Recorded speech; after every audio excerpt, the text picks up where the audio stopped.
বাসা ভাড়া নেয়ার কথা বলে ঘরে ঢুকে মোবাইল চুরি করছে একটি চক্র। সম্প্রতি ৩০ মিনিটের ব্যবধানে ধানমন্ডি এলাকার দুটি বাসায় এ কাণ্ড ঘটায় দুই নারী। ভুক্তভোগীরা বলছেন, বাসার ভাড়া ও সুযোগ সুবিধা নিয়ে কথা বলতে বলতে মোবাইল নিয়ে সটকে পড়ে তারা। পুলিশ বলছে, এমন চুরি রোধে নগরবাসীকে সচেতনতার বিকল্প নেই। শাকিবুর রহমানের রিপোর্টে বিস্তারিত। 19 সেপ্টেম্বর 2025 বেলা 12:15 কাঁঠালবাগান এলাকার একটি বাসার সিসিটিভির ফুটেজে দেখা যায় মাস্ক পরে দুই নারী একটি বাসায় প্রবেশ করছে, আবার কিছুক্ষণ পর বেরিয়ে যান। ঠিক আধা ঘন্টা পর ওই দুই নারীকে একই কাজ করতে দেখা যায় ধানমন্ডি 5 নম্বর রোডের আরেকটি বাসায়। ধানমন্ডির বাসিন্দা জানান, দুই নারীর একজন তার সঙ্গে কথা বলতে থাকেন, আরেকজন মোবাইল চুরি করে নেয়। আমি আমার হাজবেন্ডকে ফোন দিচ্ছিলাম, সে আবার ফোন ধরতেছিল না। পরে আমার তাৎক্ষণিক মনে হলো যে সে তো মোবাইলটা রেখে গেছে ওয়াশরুমে। পরে আমি তাড়াতাড়ি ওয়াশরুমের দিকে গেলাম, যে দেখি যে চার্জ থেকে মোবাইলটা নাই, তারটা ঝুলছে। তারপরে সে ইন্টারকমে ফোন করে দারোয়ানদেরকে বললাম, তো ওরা বললো যে ম্যাডাম চলে গেছে। তারপর দারোয়ানরা দৌড়ে পিছন পিছন গেল, কিন্তু ওরা আসলে আর খুঁজে পায়নি। দুইজন মানুষ আমার দুই পাশেই ছিল। আমি আসলে ওই মেয়ের সাথে কথা বলা অবস্থায় সে কিভাবে যে চার্জটা খুলে ফেলছে আমি তো আসলে এটা খেয়াল করতে পারিনি।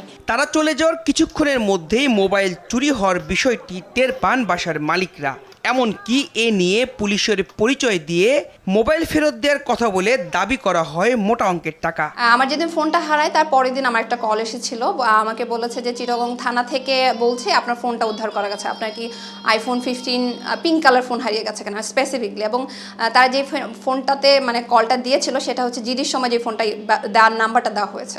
সো আমি শিওর ছিলাম যে যেহেতু আমার ফোনের তারা ছবিও শেয়ার করেছে আমার ফোনের, তো যেহেতু ফোনের আমার ফোনটাই ছিল প্লাস হচ্ছে এই নাম্বারে কল আসে, তার হয়তো থানা থেকে আমাকে ফোন দিয়েছে।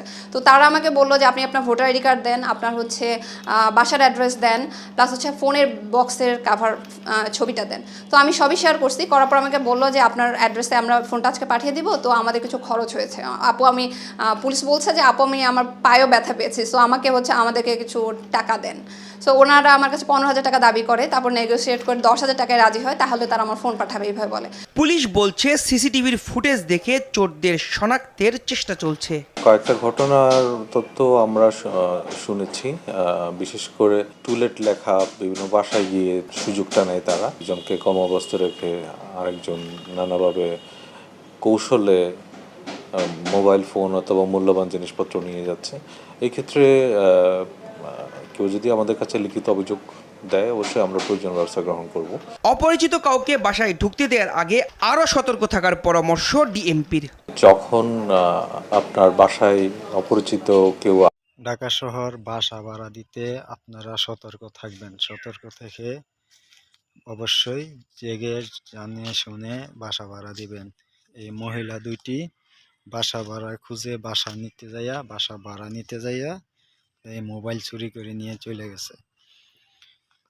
অবশ্যই আপনারা ভিডিওটি দেখে শিখতে পারছেন যে মহিলাদেরকে যাদেরকেই বাসা ভাড়া দেন আপনারা খোঁজখবর নিয়ে বাসা ভাড়া দিবেন এবং সতর্ক থাকবেন। সতর্ক থেকে আপনারা বুঝবেন, জেনে শুনে মানুষদেরকে বাসায় ঢুকতে দিবেন। অবশ্যই সঙ্গে থাকার জন্য অসংখ্য ধন্যবাদ। লাইক, কমেন্ট, শেয়ার করুন, সাবস্ক্রাইব করতে ভুলবেন না।